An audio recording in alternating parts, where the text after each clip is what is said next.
have him properly tried in The Hague. So what happens when he arrives? If indeed he gets on board this plane that we can see right now, about a 12-hour flight perhaps to Europe and to The Hague, what happens next? Well, he'll be taken into custody and there'll be all sorts of safety procedures applied then, and then he'll be taken to the court, and in due course he'll be asked to plead to an indictment. And this is all happening and could only have happened with the full cooperation of the Philippines government? Yes, I mean, one of the problems, I mean, your previous contributor, I think, mentioned it. Ano sabi niya? Yung previous na problema ho namin kasi, sabi ho ng ICC, ano?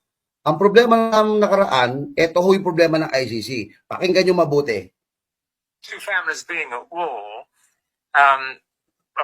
originally at peace together, then you wouldn't have expected the Marcoses to provide evidence against Duterte.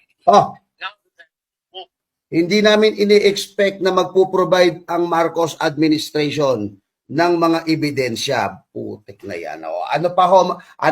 Tapos sabihin ho ni Marcos, hindi kami nakialam sa investigasyon. Inamin na po mga kababayan, inamin na po nila na ang Marcos ang nag-provide ng mga ebidensya. O ayan na ho. O ano masasabi nyo ngayon? Iba ho ang sinasabi ng demonyong Marcos. Ayan o. Could only have happened with the full cooperation of the Philippines government? Yes, I mean, one of the problems, I mean, your previous contributor, I think, mentioned it. These two families being at war, originally at peace together, then you wouldn't have expected the Marcoses to provide evidence against Duterte. Nadulas na. Mismong ICC ho, mga kababayan, nadulas na. The two families were, ang hirap mag-islang the two families were, may gera, may gulo, peace pala, sabi niya. And Marcos administration provide the evidence. Ay, salamat po kay Mamagin sa doon po, baka sabihin nyo, gumagawa ko ng kwento, ayun. Your previous contributor, I think, mentioned it. These two families being at war,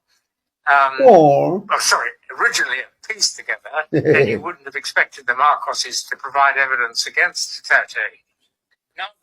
Hindi namin, ano sabi niya?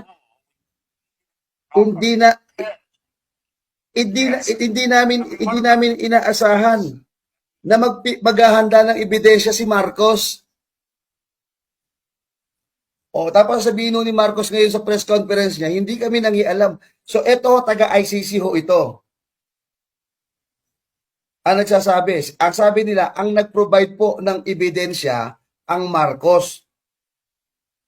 Ibig sabihin mga kababayan, anong klaseng pagkatao ho, ito hong si Bongbong Marcos.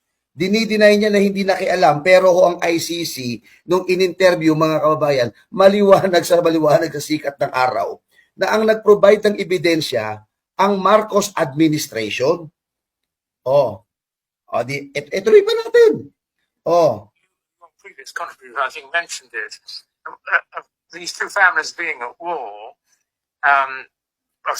originally at peace together, then you wouldn't have expected the Marcoses to provide evidence against Duterte. Now that they're at war, we hear that Marcos is prepared to cooperate. The question then may include all the questions. Hindi ko nga inaasahan na ang Marcos pa naghanda ng ebidensya at ngayon si Marcos ay handa na makipagtulungan. Ayan ho ang sinasabi ko mga kabayan. Klaro, mga kabayan, na niloloko po ni Marcos na ipinagkanulo po ng Presidente ho na Republika ng Pilipinas ang ating soberentiya. Nasaan na ho yung sinasabi nyong protektahan natin ang ating soberentiya?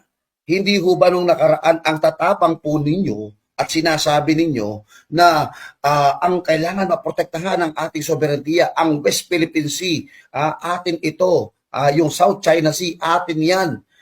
Dahil sakop ng ating soberentiya yan. Pero ho ito, biglang bumigay si Marcos. Ano ho ang nangyari?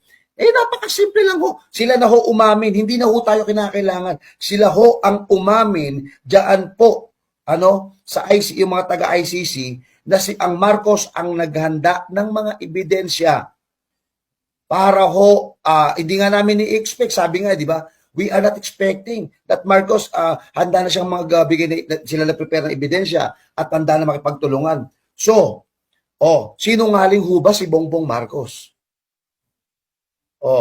Ayan ha. May include whether evidence provided by the regime under Marcos will be clean evidence, or whether there's a risk of its being tainted before it ever arrives in The Hague. And the prosecutors in The Hague, I don't know to what extent, if any, they've been in the Philippines recently, but they will no doubt now be allowed in.